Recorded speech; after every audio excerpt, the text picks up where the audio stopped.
Добар ден, почитувани. Ова е уште една нова телма амбуланта. Се развиваат тестови преку крвта со кои што би се детектирале клетките на карциномот неколку години пред појавата на малигната болест. Тестовите се уште во развој, но еден ден би представувале корисна алатка во дијагностицирањето на болеста. Ова откритие представува навистина голем исчекор во оваа област на медицината. Токму за тестовите со кои што би се детектирале клетките на карциномот неколку години пред појавата на болеста, разговараме со Горан Кунгуловски, епигенетичар. Разговорот во студиото ќе го проследите по рекламниот блок. Останете на телма.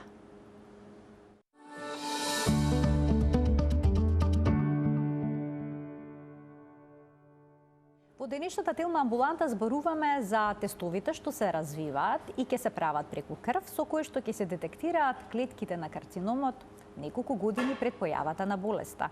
Горан Кунгуловски, епигенетичар, е во студиото на телма. Добре ни дојдовте и добар ден. Благодарам на поканата, добар ден и на вас. Нашето тело секојдневно вела дека создава канцерогени клетки, но имунолошкиот систем се справува со тоа. Позната ли е причината зошто овој механизам потврла и почнуваат да се развиваат малигни болести? Дел од работите се познати, за дел од работите има секако нејасноти, но функцијата на имуниот систем е постојано да се справува со некои непогоди. Една од тие непогоди е и формирањето на канцерите.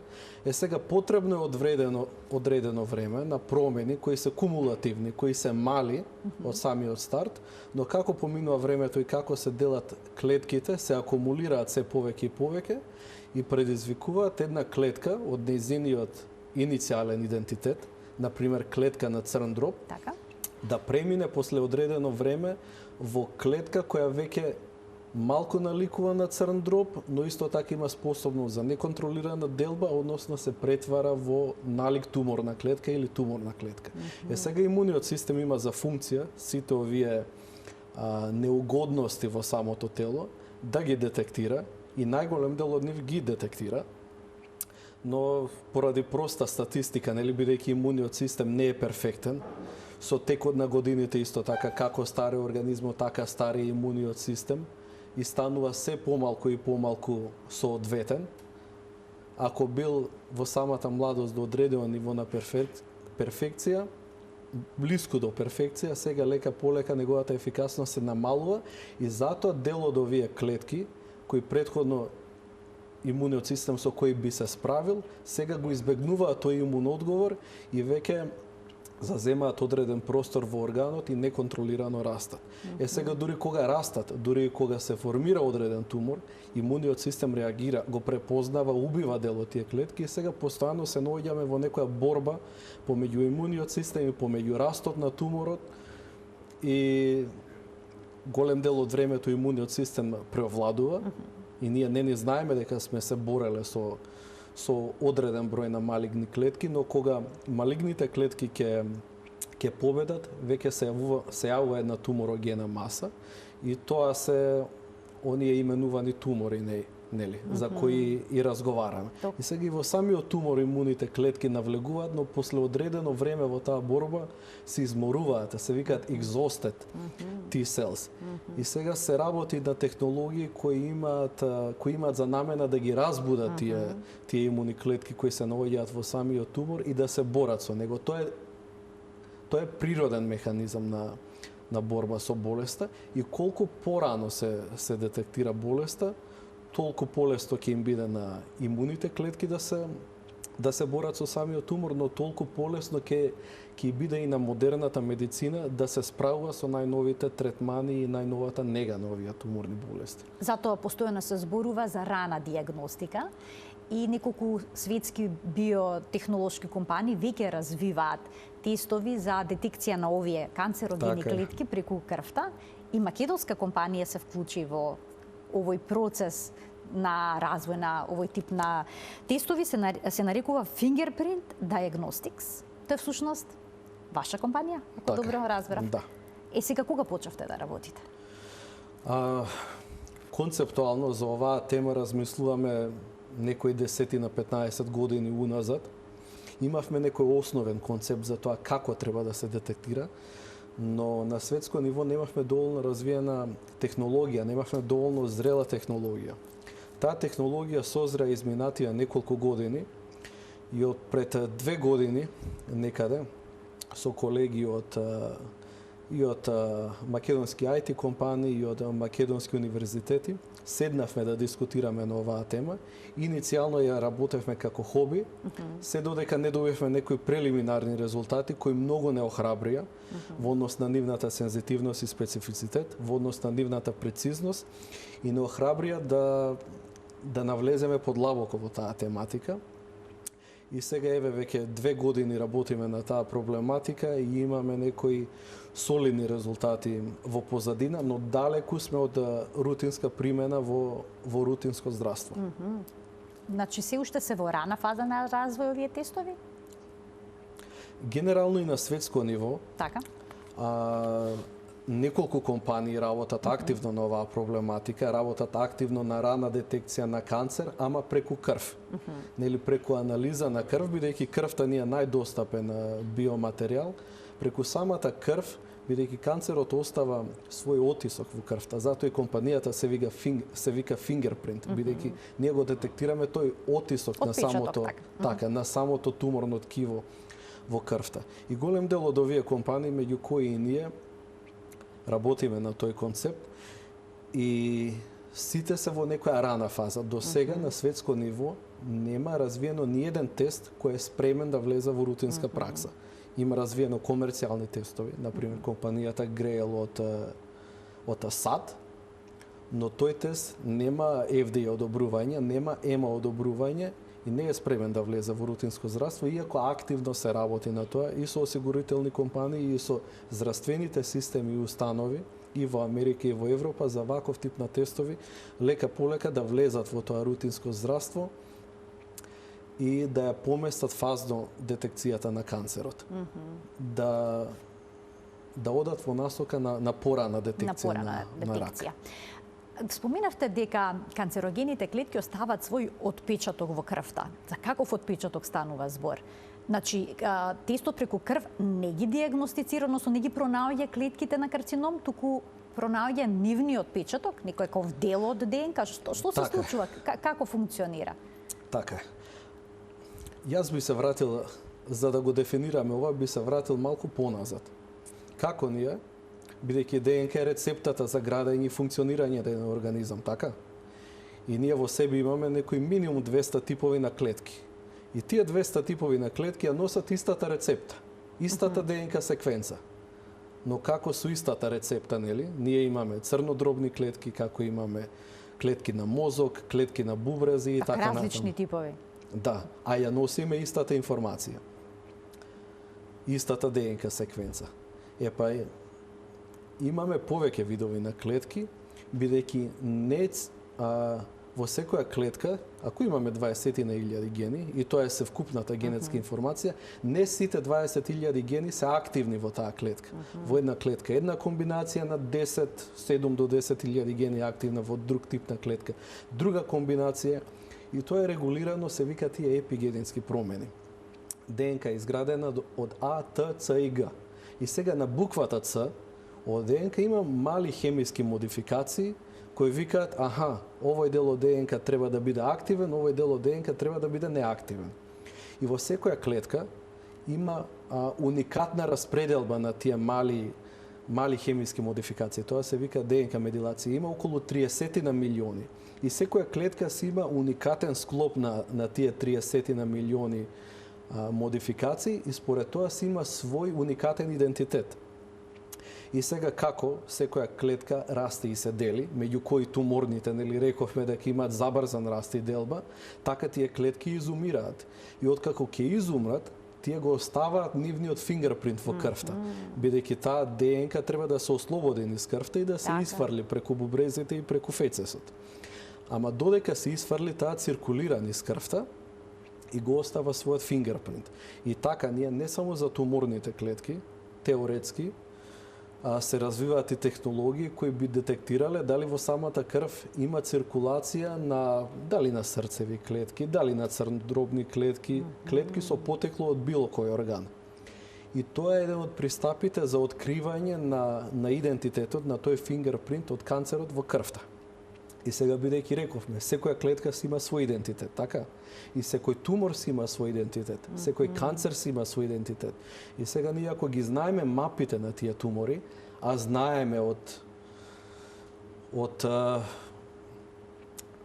одредени светски проекти кои се работеле во изминативе 10 на 15 години, имаме мапи на тие канцери, знаеме како изгледаат нивните идентитети, ние просто сега треба да го најдеме тој фингерпринт, да го споредиме и да откриеме дали таа комбинација на маркери, 30 на милиони маркери, подсетува на здраво ткиво, на здрава крв, или подсетува на некое туморно ткиво. Ако подсетува на некое туморно ткиво, на кое? Од кој орган тоа туморно ткиво потекнува? И тоа е целата технологија. Сега потребни ни беа или некои 10 на 15 години да ја развиеме оваа технологија до одредено ниво, но концептот ние за ова сме размислували и пред една или две декади. Но пак ќе повторам, моментално технологијата е зрела за прво да се развие, за да се направат сите редоследни испитувања кои треба да се направат и на крај да се примени во рутинско здравство. Со овие тестови за сега, колку типови на карцином може да се детектираат? Убавината на овие тестови е со еден тест има потенцијал истиот тест да се употреби за детекција на било кој тип на канцер. Овие тестови би биле универзални детектори на канцерни сигнали во крвта. Сега дали во рутинско здравство би се применувале за 1, за 5, за 10, 15 или 50 типови на канцер, тоа зависи од идните испитувања кои ќе се направат. За сега се спомнуваат, некои компании спомнуваат 4-5 типови на карциноми, но има некои велат 50. Значи... Така е, бидејќи тие компании во нивните испитувања ги испитале и ја тестирале нивната технологија на 50 на типови на канцер, но тие немаат 50 независни тестови, имаат само еден тест кој е тестиран. Добра. И се одредува неговата сензитивност и специфицитет со 50 на типови на канцери. Така да тоа зависи од бројката на испитаници врз кои се применува овој тест. И секако зависи од цената за развој. Испитување на помала група на испитаници е поевтино, испитување на поголема група на испитаници е поскапо. И затоа некои компании прелиминарно ги развиваат овие тестови како доказ на самиот принцип на 3, 5, 10 типови на канцери, а некои кои веќе направиле огромни студии со огромен број на испитаници, веќе покриваат поголем број на типови на канцер. Но секако, нели, доколку фатиме 3 до 5 од најзастапените типови на канцер, тоа представува огромен успех во тековното здравство и тековната дијагностика. Значи, доколку некое лице добие позитивен тест за присуство на канцерогени клетки, тоа значи дека би можел да добие еден од сите овие карциноми. Нема точна спецификација кој карцином би го добил, ако добро разбрав. И да и не, бидејќи зависи, рековме дека овие се молекуларни тестови, но самите податоци кои ги земаме од овие тестови ги тренираме со одредени типови на алгоритми, например AI алгоритми, кои знаат да проценат, кои прво стекнуваат некои сознанија за податоците, врз основа на тие податоци знаат да проценат дали се работи за некаков тумор или не се работи. И сега самата технологија знае да процени дали е канцер или не е канцер, но зависно со тоа кои типови на канцери се испитани или со кои типови на канцери е тренирана таа технологија, знае да го одреди нивниот идентитет, односно нивното туморно, нивното органско потекло. Значи може да се открие од кој орган би потекнуваат? Прво открива дали да или не. Добра. И понатаму алгоритмот, доколку е трениран на 5 органи, ќе одреди дали туморот офаќа некој од тие органи, а доколку веќе детектирал канцер врз основа на кој не е трениран, само ќе одреди дека окей, има тумор, треба да го најдеме каде е.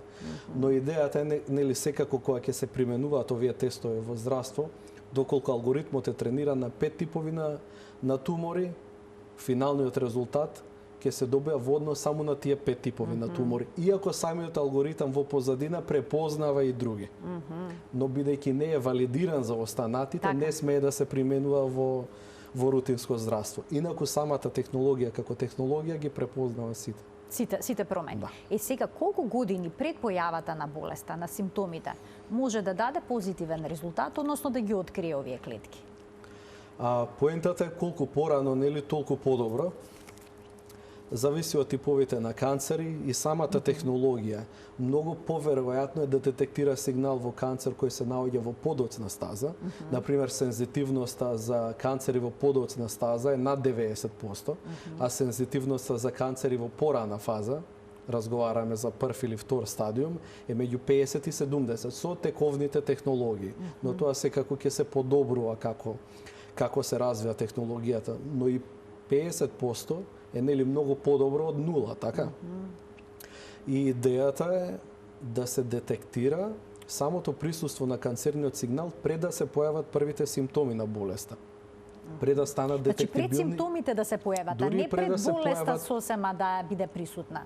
Може пред да се појави болеста да има неколку само канцерогени клетки кои што се во фаза на развој да се утврди дека се тука и дека може би ќе се развие болест за некоја година? Доколку има присуство на канцерогени клетки кои се детектираат со оваа технологија, тоа индицира и присуство на некој тумор. Сега, присуството на туморот има голема разлика меѓу тумор кој е локализиран и е мал, и има присуство на тумор во медицината се вика кој е дисеминиран, односно метастазиран низ целото тело. Еве сега разговараме, знаете или доколку сакате да претпоставите, кое за просеци разговараме. Сега нели има разлика помеѓу одредени типови на канцери.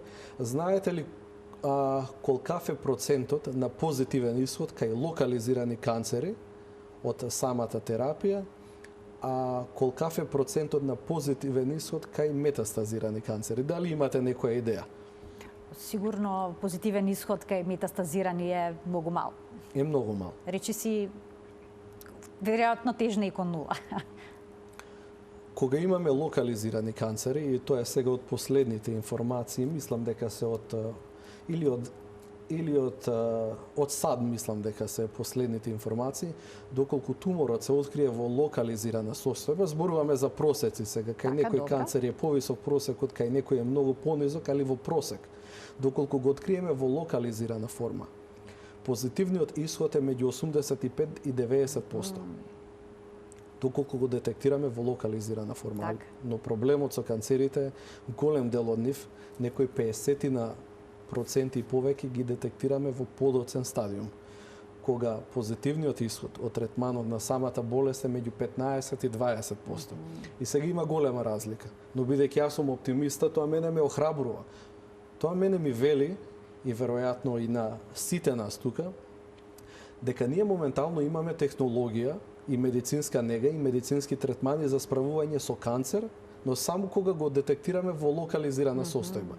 Проблем со канцерите имаме кога ќе метастазираат во самото ткиво. И тоа не охрабрува, ни вика дека окей, покрај развој на нови третмани и терапии, ние треба да се фокусираме и на развој на нова диагностика која ќе го детектира канцерот во некоја порана фаза.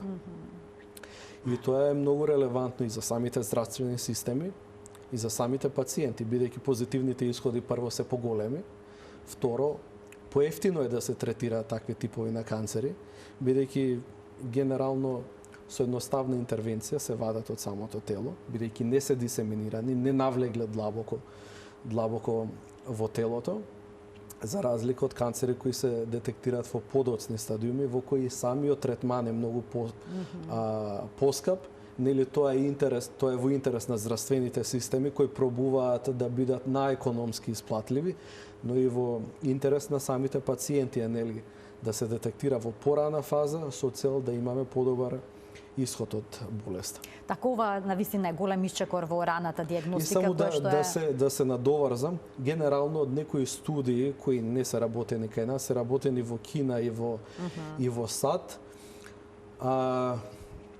генерално за одредени типови на канцер тврдат дека неколку години пред да се појават првите симптоми на болеста. До 4 години прочитав јас конкретно. Одредени студии, да, некои повеќе, некои порано, но тоа е мислам сосема солидно. Веќе се детектира присуство на туморот. И сега нели треба тестот да не однесе до целта, да утврди Така. од кој орган потекнува тој канцер, бидејќи ако тестот открие дека да, само во моментот се развива некаков тип на канцер, тоа не ствара па додатни проблеми во последователната дијагностика, бидејќи сега ќе треба да лутаме и да се бара трагаме и да каде ги е тој бараме. канцер, така. И тоа за здравствените системи и за самите пациенти е долготрајно и економски неисплатливо, например. И предизвикува стрес, нели, Стрес. огромно ментално бреме кон самите пациенти. Но вака, доколку тестот ни помогне и го локализира самиот тумор, тоа многу ја олеснува и севкупната потврда на присуството на тој тумор со независен тест, бидејќи во медицината, нели, за да се потврди една состојба, треба да помине низ плејада на независни тестови, кои сите ќе не однесат во иста насока и ќе потврдат дека да има или не нема. Што е со лажно позитивните тестови? Еве, конкретно овие студии покажале дека околу 5% од тестовите биле лажно позитивни, односно лицата добиле резултат дека ќе добијат карцином во еднина, но никогаш не го добила. И сега велат тука треба да се работи. Останува тој процент и понатаму толкав? Тој процент е и многу поголем, но треба да разговараме и за другите пристапи во медицината, бидејќи ниеден тест или ниедна алатка која моментално се користи во дијагностиката не е 100% сензитивна или нема 100% специфицитет. Сензитивност е од 100 позитивни пациенти, процентот на детектирани позитивни пациенти. Ако од 100 позитивни потврдени детектира 99, има 99% сензитивност. Сега и од друга страна, од 100 пациенти со без присуство на болеста, односно негативни пациенти, доколку детектира 1% од нив како позитивни, таа алатка или таа метода има 99% специфицитет. Ако ги детектира сите како негативни, 100 од 100 има 100% специфицитет. Сега ниедна алатка во медицината нема 100% специфицитет и нема 100% сензитивност. Ние доколку разговараме за развој на крвни тестови за детекција на канцер, треба да имаат специфицитет барем 98-99%, за да ја намалиме таа бројка на луѓе кои добиваат позитивен резултат, но во моментот во нив не се развива канцерогена болест, не се развива туморно ткиво. Има одредени други методи, сте разговарале сигурно во текот на емисијава за скрининг на канцери, за кои има и препораки. Тие се 5 типови на канцер. Колоректален канцер, канцер на простата, канцер на дојка, канцер на бели дробови и канцер на матка. Само за тие 5 канцери имаме ние медицински препораки за скрининг. Но тие канцери офаќаат само 30% од сите смртни исходи од канцер. За останатите 70% ние немаме скрининг алатки. Туку ги детектираме само откако ќе се појават првите симптоми или преку инцидентни наводи, кога сме тестирале за друго и ги наоѓаме нив. Например, пациент со респираторна болест му наоѓаат канцер на бели дробови, инцидентен навод, или на дојка, или така натаму. Сега и овие методи за ран скрининг, например за канцер на простата, сензитивноста и специфицитетот на овие тестови е дури под 90%. Така да кај нив дури се јавуваат многу поголем број на тие false positives и false negatives, односно пациенти кои имаат, а не е детектиран, или пациенти кои немаат, а е детектиран позитивен сигнал. И затоа, бидејќи ова се користи како еден универзален тест, и бидејќи ги тестира сите канцери како групација, додатно ја намалува веројатноста за фолс позитивни и фолс негативни резултати. И тоа е убавината на овие тестови, бидејќи тоа се вика позитивна предиктивна вредност, односно колку од сите детектирани позитивни резултати, колку се вистински позитивни, колку се фолс позитивни. И тоа е бројката со која треба да играме. Дали се не ја знам екзактната бројка, но еве да земеме мамографија, која има сензитивност од веројатно над 90% и специфицитет зависно од установата меѓу 85 и 90%. И тука има многу лажно позитивни. Така е. Дури најголем дел од наодите ќе бидат лажно позитивни. Така. Само мал дел, зависно која популација е тестирана, кај популација со повисок ризик, веројатноста на таа позитивна предиктивна вредност, односно одредување на вистински позитивни, е меѓу 10 и 30%. Зависно која популација ја тестираме. Доколку правиме скрининг на цела популација, без разлика на возрастна група, без разлика на семејна историја на канцер, таа бројка и опаѓа, така да најголем дел со тие типови на методи кои ќе добијат позитивен резултат се уствари не се позитивни. И тоа треба луѓето да го имаат во обзир кога подлегнуваат на медицински тестирање или кога подлегнуваат на било каква диагностика. Треба истата диагноза да се потврди од повеќе страни, односно повеќе страно која се иде во една иста насока, толку ние како медицински лица или као биомедицински лица или биолози, толку ќе бидеме посигурни во прецизноста на тестот, а лекарите посигурни во нивната диагноза. До која фаза во развојот се сега овие тестови? Кога би можеле да ги очекуваме во комерцијална употреба? Вака, во однос на технологијата која ние ја развиваме, тука во Македонија, секако не е само за македонски пазар, за примена во македонско здравство, туку ја развиваме за примена во светско здравство. Според мене треба да се поминат одредени 3 фази. Моментално ние сме заглавени во фаза 1, во која ние со јавно достапни податоци од пациенти од земени примероци на крв, од пациенти со канцер, во кои ние го потврдивме принципот на работа, потврдивме дека оваа технологија функционира со висока сензитивност и висок специфицитет. За некои канцери дури имаме над 95% сензитивност и 99% специфицитет. Но за да преминеме во следната фаза, ние таа технологија сега треба да ја испитаме на вистински пациенти, пример вистински пациенти од Македонија. Така. Или од Балкан, или од Европа, од било каде, во која ние ќе ги повториме овие тестови преку одредена студија и доколку ги валидираме, а јас верувам дека ќе ги валидираме бидејќи веќе сме го направиле тоа, и доколку ги реплицираме тие резултати, ние сега имаме основа да бараме сертификација на тој продукт преку регулативните тела кои даваат такви сертификации и валидации на продуктите, и дури откако ќе помине тоа ниво на сертификација и валидација, дел од овие тестови ќе бидат спремни да влезат во рутинско здравство. Сега влезот во рутинско здравство зависи од цена, зависи од преговори со здравствени системи и здравствени установи. Но која е идејата, каде да се употребува? Дали да речеме како дел од систематски преглед би било, или кај лица кои што имаат предиспозиција, семејна историја на карциноми, ќе ги прават? Верувам дека за 5 години, кои доколку ја следиме, нели, доколку се одвива посакуваната динамика на развој, доколку за 5 до 7 години се применат, најверојатно и најразумно е да се применуваат кај пациенти кои се наоѓаат во категории со висок ризик. Тоа ти се постари луѓе и пациенти со семејна историја. Под постари луѓе најверојатно како црвена линија ќе се постави луѓе со возраст над 50 години или над 55 години, и тие ќе бидат првите пациенти за овие тестови, за примена на овие тестови, но како поминува времето и како се ретестираат, се ревалидираат, се подобруваат овие тестови, така возрастната група ќе се намалува, и верувам дека тоа ќе се постават одредени препораки медицински. Мислам, не сакам да тврдам сега, бидејќи тоа е разговор, тоа треба да биде разговор помеѓу голем број на експерти во одредено поле, но верувам дека секој од нас би правил ваков тест.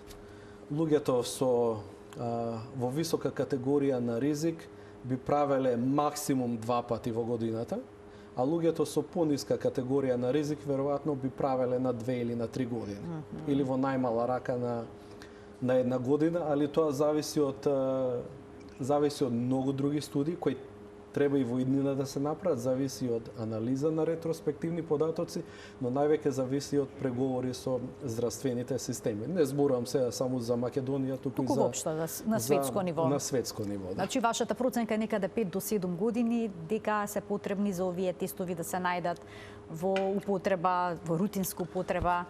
Па сега на каков начин ќе бидат Во применувани? Америка Има верувам веројатно дека критериуми во Америка поставени. верувам дека и порано, бидејќи Ке веќе имаат неколку тестови кои што ги веќе најавуваат имаат еден комерцијално достапен тест кој опфаќа голем број на типови на канцери и моментално се водат преговори со американското FDA, со американскиот Medicare систем во кои преговараат за воведување во рутинско здравство. Во најмала рака воведување како една компанион, како една другарска диагностика со например со мамографија или со ПСА тестирање за простатен канцер или со колоноскопија. како придружна диагностичка алатка. Биделе рака за рака со тие тестови и најверојатно првата примена би била таму и понатаму би било како независни тестови за рана детекција и ран скрининг. И понатаму и би помагали и во самата диагностика, дури кај пациенти со веќе појавени симптоми, овие тестови би помогнале да се кристализира диагнозата, дали иде во еден правец или иде во друг правец. Така да истата технологија би се користела и за ран скрининг, и за диагностика, дури и за постдиагностика. Кај пациенти кои веќе примаат терапија кои што се лекуваат. Кои се лекуваат и сакаме да одредиме дали терапијата делува и колку делува таа терапија. Така да истиот концепт, истата технологија има примена и во преддиагностика, и диагностика, и постдиагностика. Ова е нешто што на вистина многу ветува. Инаку овие биотехнолошки компании, пред се во Америка, имаат милионски суми на располагање за развивање на овие тестови. Како изгледа една македонска компанија да работи на еден ваков голем проект? Ние во изминативе 2 години, барем внатре во компанијата, се убедивме дека технологијата која ја развиваме функционира. Се убедивме дека е доволно сензитивна, дека има доволно висок специфицитет и сега нели идеме во таа насока на преговори со инвестициски фондови, преговори со корпорации за влегување во таа следна фаза, а за влегување во следна фаза, нели рековме на длабоки студии, потребни се пари. Тестирања. Така е. Потребни се пари, и тоа високи суми на финанси. Во Америка компании кои се наоѓаат на истото ова ниво, знам дека моментално инвестициски фондови инвестирале од 50 до 500 милиони долари само за дополнителен развој на оваа технологија, но во Америка е нели поскапа и работната рака, поинаков е системот и така натаму. Во Македонија за да се направи една прелиминарна студија со некои 1500 до 2000 испитаници, која ќе опфати 3 до 5 типови на канцер, веројатно би биле потребни околу €1.000.000, а понатаму за да се направи експанзија на тоа портфолио на опфатени тумори, со истата таа технологија, веројатно неколку десетици милиони долари би биле потребни, нели во целата таа приказна сега треба да влезат фармацевски компании, големи корпорации и така натаму, за да се доразвија таа технологија. Но иницијалната каписла ние тука ја имаме и моментално преговараме иницијално сега со централно-европски инвестициски фондови, со балкански инвестициски фондови, но понатаму сега планираме и веќе стапуваме во контакти и со западноевропски и со американски инвестициски фондови и се надеваме дека на крај тоа ќе резултира со некаков плод. Но секако нели апелираме било кое заинтересирано да се лице вклучи, така. Да стане дел од оваа приказна, бидејќи нас ни требаат и тие ги викаме паметни пари, smart money. Пари кои ќе влезат во самата компанија, но исто ќе и дадат и некаква насока, без разлика дали развојна или интелектуална или комерцијална.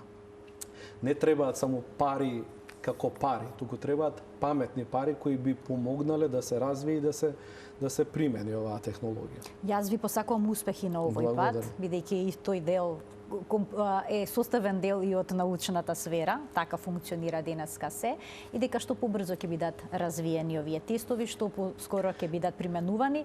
Разбрав и дека употребувате вештачка интелигенција во целиот овој процес. Како пак сега тоа изгледа? Тоа е една од основните алатки кои уствари отврдува дали одредена комбинација на маркери, бидејќи ние со еден единствен тест истовремено тестираме милиони маркери. И таа AI технологија утврдува, уствари таа AI технологија нас ни помага како луѓе, бидејќи ние како луѓе не знаеме да утврдиме дали оваа мапа потсеќа на канцер или не потсеќа на канцер, или е еквивалентна на еден тип на тумор или друг тип на тумор, и затоа мораме да ја искористиме оваа AI технологија која ги класифицира самите податоци на едно ниво или на друго ниво, дали е здраво ткиво, дали е туморно ткиво, ако е туморно ткиво, од кој орган потекнува.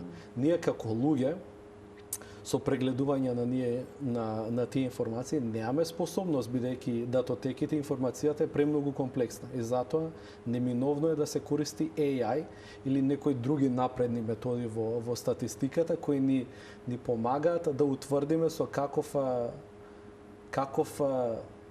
комбинаторика, каква комбинација на маркери наоѓаме и дали тоа потсеќа на канцерен сигнал или на сигнал од здраво ткиво. Горан, ви благодарам многу за вашето денешно гостување во Телма амбуланта. Што убаво појаснивте една навистина сложена тема. Мене не ми беше сосем јасно како ќе изгледа овој разговор, бидејќи е навистина сложено сето ова за што зборувавме, но вие успеавте на еден убав начин да ни го доближите и да сватиме за што се работи. Јас мислам дека дури не е многу комплексно, бидејќи ние ако знаеме дека секоја клетка дел од нејзиното битие и постоење, откако ќе умре таа клетка, го остава во крвта, својот трак во крвта, ние треба само да развиеме технологија која го детектира тој комплексен трак. Моментално таа технологија е зрела.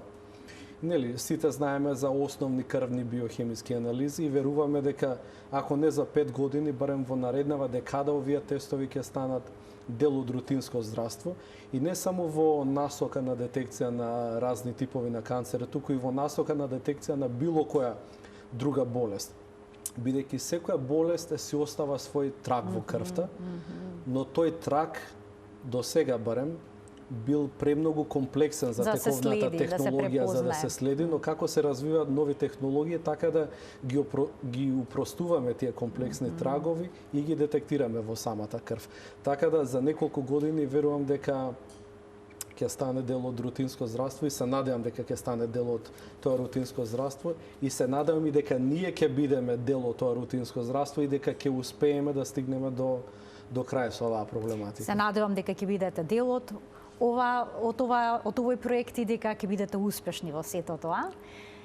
Очигледно дека иднината е во генетиката, во молекуларната биологија. Продолжете само и понатаму да работите успешно и ќе ги следиме вашите понатамошни работи и достигнувања. Така е, ние сме тука да ја информираме јавноста, да ја едуцираме јавноста, и тоа ќе го правиме и во наредните години, без разлика дали ние ќе успееме со оваа проблематика или нема да успееме.